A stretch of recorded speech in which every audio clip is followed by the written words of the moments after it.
कोहे नूर, सुना तो होगा ही ये नाम, पर ये सिर्फ एक हीरे का नाम नहीं है। ये तो एक श्राप की कहानी है, एक ऐसी विरासत जो खून और सत्ता के खेल में सदियों से उलझी हुई है।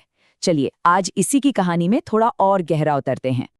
इस हीरे की कहानी शुरू होती है एक बहुत ही पुरानी, एक प्राचीन चेतावनी से। और कमाल की बात यह है कि इतिहास ने दिखाया कि ये सिर्फ कोई अंधविश्वास नहीं था। ये तो एक ऐसी भविष्यवाणी निकली जिसने बड़े बड़े साम्राज्यों को बनते और फिर बिगड़ते देखा है। तो यही वो सवाल है जो हमें इस हीरे के 800 साल लंबे सफर पर ले जाता है। मतलब सोचिए जरा, आखिर एक पत्थर में ऐसी क्या बात हो सकती है कि सल्तनतें इसे पाने के लिए लड़ें, मरें और फिर इसे पाकर खुद ही तबाह हो जाएं? चलिए इसी गुत्थी को सुलझाने की कोशिश करते हैं। तो ये कहानी शुरू कहाँ से होती है? इसकी जड़ें हैं भारत की जमीन में, जहां एक नदी के किनारे से इस हीरे की एक, कह सकते हैं, अविश्वसनीय यात्रा की शुरुआत हुई। ये हीरा निकला था गोलकोंडा की मशहूर कोल्लूर खदानों से, और इसका नाम वो तो सदियों बाद पड़ा।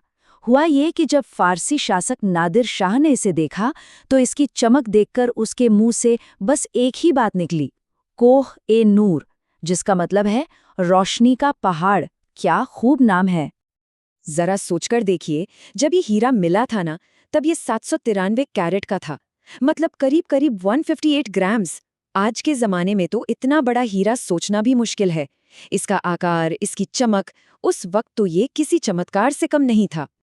इसके जो पहले मालिक थे, काकतीय शासक, उन्होंने क्या किया कि इसे अपनी कुल देवी की मूर्ति में आंख की जगह पर जड़वा दिया।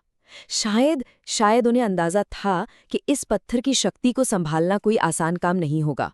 और बस यहीं से इसके साथ वो अंधविश्वास और श्राप की कहानियां जुड़नी शुरू हो गईं। और अब कहानी उस दौर में पहुंचती है जहां ये हीरा सिर्फ एक खूबसूरत पत्थर नहीं रह जाता, बल्कि सत्ता और विनाश का प्रतीक बन जाता है। इसका आगे का सफर खून और धोखे से लिखा गया है। जरा इस पर नजर डालिए। ये जो रास्ता है ना, ये हीरे का खूनी रास्ता है।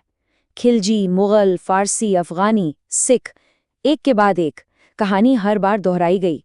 जिस भी पुरुष शासक के हाथ ये हीरा लगा, उसके साम्राज्य में जल्द ही साजिशें, कत्ल और तबाही का दौर शुरू हो गया। एक अजीब पैटर्न है ना? तो इसकी कीमत क्या थी? मतलब क्या अंदाजा लगाया जा सकता है? एक अफगान शासक की बेगम ने इसकी कीमत को कुछ ऐसे बयान किया था कि 5 ताकतवर लोग चारों दिशाओं और ऊपर की तरफ पत्थर फेंकें और उस पूरी जगह को सोने से भर दिया जाए, तो भी इस हीरे की कीमत उससे कहीं ज्यादा होगी। ये कोई मामूली पत्थर नहीं था, ये दुनिया की सारी दौलत का प्रतीक बन चुका था। और अब आता है इस हीरे की कहानी का सबसे बड़ा, सबसे अहम मोड़, एक नया अध्याय। जब ये शेरे पंजाब महाराजा रंजीत सिंह के खजाने से निकलकर सीधा ब्रिटिश ताज तक पहुंच गया। हुआ ये कि महाराजा रणजीत सिंह की मौत के बाद जो मजबूत सिख साम्राज्य था वो कमजोर पड़ने लगा।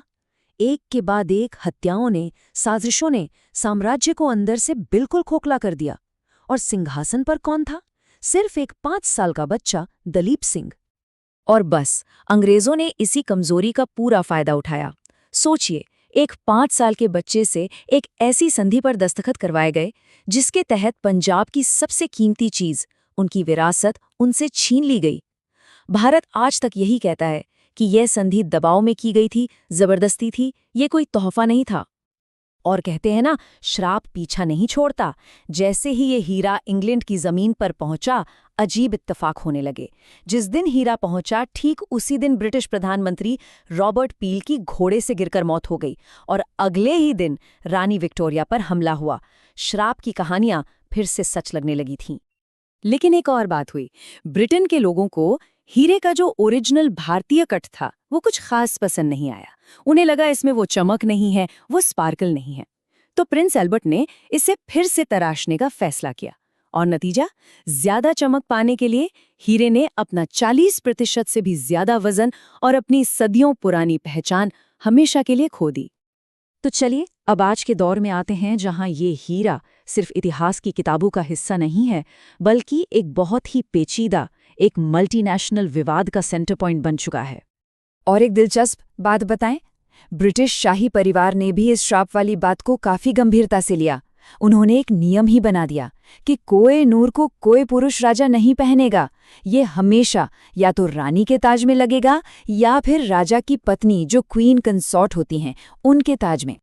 तो फिर सवाल वही है, सदियों के खून खराबे और लड़ाइयों के बाद आज इसका असली मालिक कौन है? हीरा एक है, लेकिन दावेदार कई है, और हर किसी के पास अपने तर्क है, अपना ऐतिहासिक दावा है। देखिए, दावे कई हैं।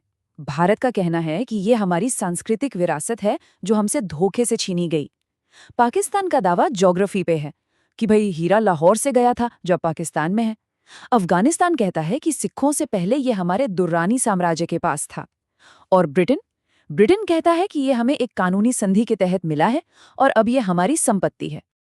और इस मामले को सुलझाना कानूनी तौर पर भी बहुत पेचीदा है। देखिए, 1970 का जो यूनेस्को कन्वेंशन है वो पुराने मामलों पर लागू नहीं होता। जिन साम्राज्यों से ये हीरा लिया गया उनकी सीमाएं आज वैसी हैं ही नहीं। ब्रिटेन का तर्क है कि अगर हम ये लौटाने लगे तो दुनिया के सारे म्यूजियम ही खाली हो जाएंगे। वहीं भारत का तर्क है कि वो संधि ही गैर कानूनी थी क्योंकि वो एक बच्चे से जबरदस्ती साइन करवाई गई थी। तो मामला फंसा हुआ है। तो आखिर में कोहिनूर है क्या? एक अनमोल सांस्कृतिक धरोहर, औपनिवेशिक लूट का सबसे बड़ा प्रतीक, या फिर कानूनी तौर पर हासिल किया गया एक खजाना? इसका जवाब शायद इस बात पर निर्भर करता है कि इतिहास को किस नज़र से देखा जाए। लेकिन एक बात तो तय है, रोशनी का ये पहाड़ आज भी दुनिया पर अपनी एक बहुत गहरी, एक अंधेरी परछाई डाल रहा है।